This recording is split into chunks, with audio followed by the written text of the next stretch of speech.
Morning 9th class. अभी हमारी जो वर्कशीट पीछे चल रही थी वो इतिहास से रिलेटेड चल रही थी। इतिहास की समझ, इतिहास के बारे में थोड़ा सा ज्ञान दिया गया था आपको। आज जो वर्कशीट है वो हमारी पोल साइंस से शुरू हो गई है। पोल साइंस की बुक से वर्कशीट नंबर 9, 27 जुलाई। नाम, कक्षा अध्यापक का नाम, रोल नंबर भी साथ में लिखा करें आप। टॉपिक देख लेते हैं कौन सा है।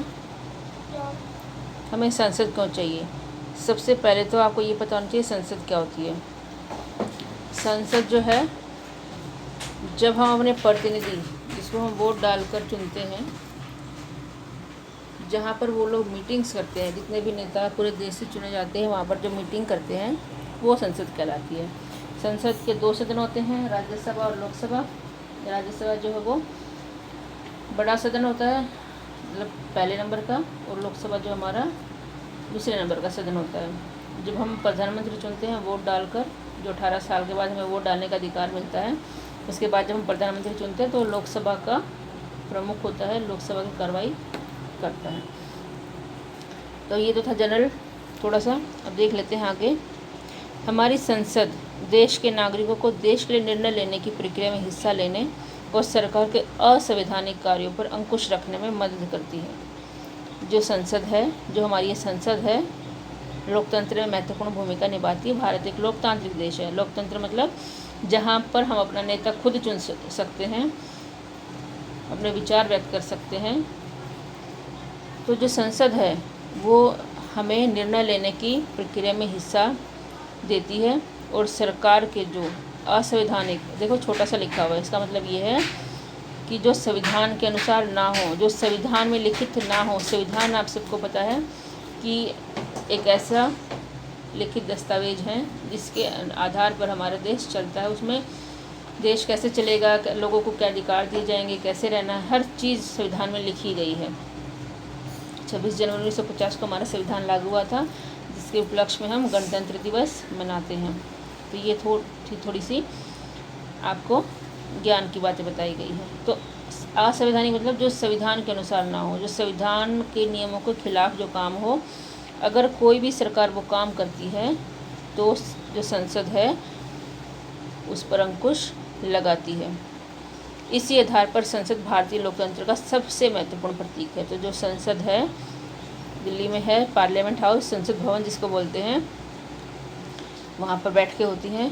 तो जो संसद है वो जो सरकार है उसके कार्यों पर अंकुश लगाती है, सभी कार्यों पर नहीं, जो नियमों के खिलाफ हों उन पर, और हमें निर्णय लेने में महत्वपूर्ण भाग देती है। हमें ऐसा प्रावधान है कि हम निर्णय में हिस्सा ले सकते हैं।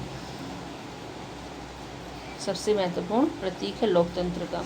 ये संसद भवन बना रखा है, ये दिल्ली में है हमारा। कभी स्कूल की तरफ से टूट जाए तो मौका मिले तो देखेंगे।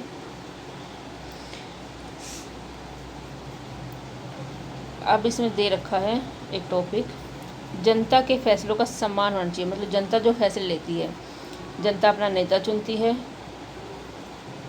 जिसको भी वोट डालती है वो जनता की मर्जी होती है। तो जनता के फैसलों का सम्मान होना चाहिए। भारत की आज़ादी से पहले अंग्रेजी शासनकाल में लोग सरकार के बहुत सारे फैसलों की आलोचना भी नहीं कर सकते थे। जब हमारा देश गुलाम था तो हम अंग्रेज़ों के खिलाफ, क्योंकि अंग्रेज़ों ने गुलाम बना रखा था, अंग्रेज़ जो फैसले लेते थे, अंग्रेज़ों की सरकार जो फैसले लेती थी उसमें हमारा कोई रोल नहीं होता था। हम मतलब निंदा भी नहीं कर सकते थे, ये चीज़ गलत है। लेकिन लोकतंत्र में हमें ये अधिकार मिला कि जो चीज़ गलत है उसको हम गलत कह सकते हैं। ऐसा करने में उन्हें बड़ी कठिनाइयों का सामना करना पड़ता था। अगर सरकार ने गलत निर्णय ले दिया तो भी सहते रहो, लेकिन बोलो मत। सरकार के खिलाफ अगर बोल दिया तो आपको सज़ा मिलेगी। लेकिन देश की आज़ादी के बाद लोग सरकार के फैसलों में चुनाव के माध्यम से अपनी बातें सरकार तक पहुंचा पाने में सफल होने लगे हैं। जब देश आज़ाद हुआ उसके बाद लोगों को अधिकार दिए गए कि वो सरकार के फैसलों में सहभागिता कर सकते हैं, चुनाव के माध्यम से अपनी बात पहुंचा सकते हैं। मतलब ये है कि अगर कोई सरकार आपको पसंद नहीं आती है तो आप उसको नहीं चुनेंगे, और फिर जब वो सरकार नहीं चुनी जाती, दूसरी सरकार चुनी जाती है, तो उसको एहसास हो जाता है कि उनकी जो नीतियाँ थी वो लोगों को पसंद नहीं आई। साथ ही सरकार भी उनकी ज़रूरत और मांगों के प्रति संवेदनशील रहने लगी है। जो सरकार है अब जनता की ज़रूरतों को और जनता क्या चाहती है उसके प्रति जो सरकार है उसके प्रति अब संवेदनशील रहने लगे। मतलब सरकार जो है वो चाहती है कि लोगों के हितों की रक्षा करें, लोगों की ज़रूरतों को समझे। क्यों? क्योंकि उन्हें आगे भी जो सत्ता में आना है, अगर वो लोगों का ध्यान नहीं रखेंगे तो उनकी जनता उनके खिलाफ हो जाएगी। तो जो सरकारें हैं, जो नेतागण हैं, वो जनता के फैसले का सम्मान करते हैं, उनकी ज़रूरतों का सम्मान करते हैं, उनकी ज़रूरतों को पूरा करने की कोशिश करते हैं। सेकंड टॉपिक हमारा जनता और उनके प्रतिनिधि। प्रतिनिधि वो होते हैं जिनको जनता चुनती है। देश के नागरिक ही सबसे महत्वपूर्ण है, हम लोग सबसे महत्वपूर्ण हैं। नागरिक संसद के लिए प्रतिनिधियों का चुनाव करते हैं। हम अब वोट डालकर अपना नेता चुनते हैं और वो जो जिन्हें हम चुनते हैं वो संसद में भाग लेते हैं। चुने हुए प्रतिनिधियों का एक समूह सरकार बनाता है। जिन्हें चुन लेते हैं, जिसके ज़्यादा प्रतिनिधि चुने जाते हैं, वही पार्टी सरकार बनाती है। जनता द्वारा चुने गए सभी प्रतिनिधियों के समूह को संसद कहा जाता है। जो जनता द्वारा चुने जाते हैं उन लोगों को क्या कहा जाता है? संसद। उन सभी लोगों को मिलाकर ही संसद बनती है। यह संसद सरकार पर नियंत्रण रखती है और उसका मार्गदर्शन करती है। जो लोग संसद में बैठते हैं, जो सरकार की पार्टी के होते हैं, जो बहुमत में होती है, जिनको ज़्यादा वोट मिले होते हैं, वो सरकार में हिस्सा लेते हैं। और जो दूसरे लोग होते हैं वो विपक्षी दल की भूमिका निभाते हैं। और विपक्षी दल जो है वो अहम भूमिका निभाता है। अहम कैसे? कि अगर सरकार कोई गलत काम करती है या गलत फैसला लेती है जिससे जनता को नुकसान पहुंच सकता है या देश को नुकसान पहुंच सकता है, तो ये लोग उसका विरोध करते हैं। इसलिए इनको विपक्षी दल या विरोधी पार्टी भी कहा जाता है। इस तरह से प्रतिनिधियों के माध्यम से जनता ही सरकार बनाती है और उस पर नियंत्रण रखती है। मतलब जिसे हम चुनते हैं वो हमारी ही सरकार है, उसको हम वोट डालकर चुनते हैं। भारतीय संसद देश की सर्वोच्च कानून निर्माण करने वाली संस्था। हमारी जो संसद है सबसे सर्वोच्च मतलब सबसे ऊपर कानून बनाने वाली संस्था है। संसद से ही कानून बनते हैं और जो कानून देश के हित में नहीं है उनको रोक दिया जाता है। तो उम्मीद है ये आपको समझ में आ गया होगा। संसद जो है एक महत्वपूर्ण भूमिका निभाती है देश के लिए। संसद के 3 हिस्से हैं। सबसे पहला है राष्ट्रपति। राष्ट्रपति संसद का सबसे महत्वपूर्ण मुखिया है। दूसरा है राज्यसभा और तीसरा हमारी लोकसभा। लोकसभा होती है जिसमें प्रधानमंत्री होता है, फिर वहाँ से कुछ लोग मिलकर राज्यसभा में हिस्सा लेते हैं। ठीक है। और इन दोनों के ऊपर नियंत्रण कौन रखता है? राष्ट्रपति। राष्ट्रपति महामहिम जिनको हम बोलते हैं, वो देश का पहला नागरिक होता है और सबसे ज़्यादा शक्तिशाली होता है। तो ये जो राष्ट्रपति है वो इन दोनों सदनों पर अपना नियंत्रण रखते हैं। इनको कोई भी अगर फैसला लेना, अगर ये कोई फैसला लेती है तो ये जो फैसला लेती है उसको ये लोग मिलकर पास करते हैं। अगर गलत होता है तो ये मना कर देते हैं, अगर सही होता है तो ये पास कर देते हैं। अगर गलत होता है और उसमें कुछ सुधार की गुंजाइश होती है तो ये इनको वापस भेज देते हैं कि यहाँ से सुधार करो, फिर सुधार कर ये वापस भेजते हैं, तब ये पास कर देते हैं और फिर उसके बाद ये पास करते हैं।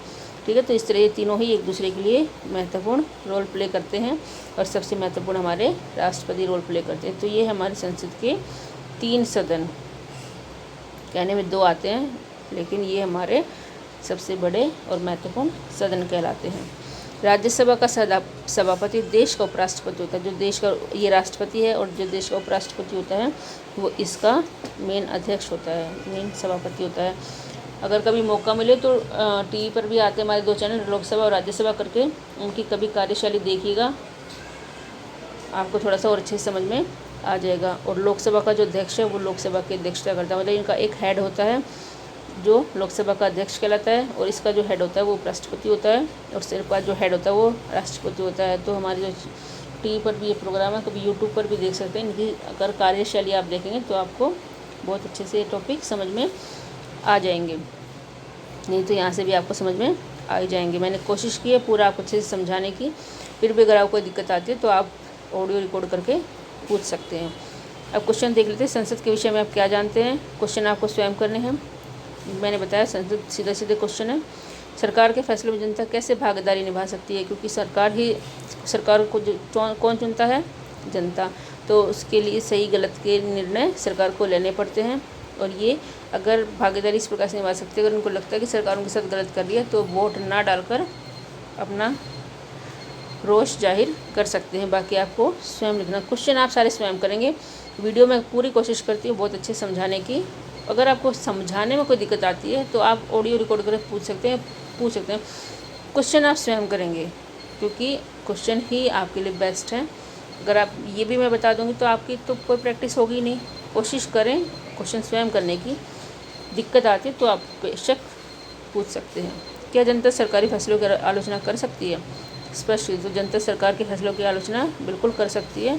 कैसे कर सकती है ये आपको खुद लिखना है। संसद किस प्रकार आम जनता की आवाज़ होती है? क्योंकि संसद में हम हमारे ही चुने हुए प्रतिनिधि होते हैं, जिनको वोट डालते हैं वही लोग संसद में भाग लेते हैं, तो ये हमारी ही आवाज़ है। तो चलिए आज की वर्कशीट में इतना ही। कोविड का संदेश देख लेते हैं। 2 गज और 6 फीट की दूरी का शारीरिक 2 गज तथा 6 फीट की शारीरिक दूरी का पालन करें और वैक्सीनेशन ज़रूर कराएं। तो आज की वर्कशीट में इतना ही।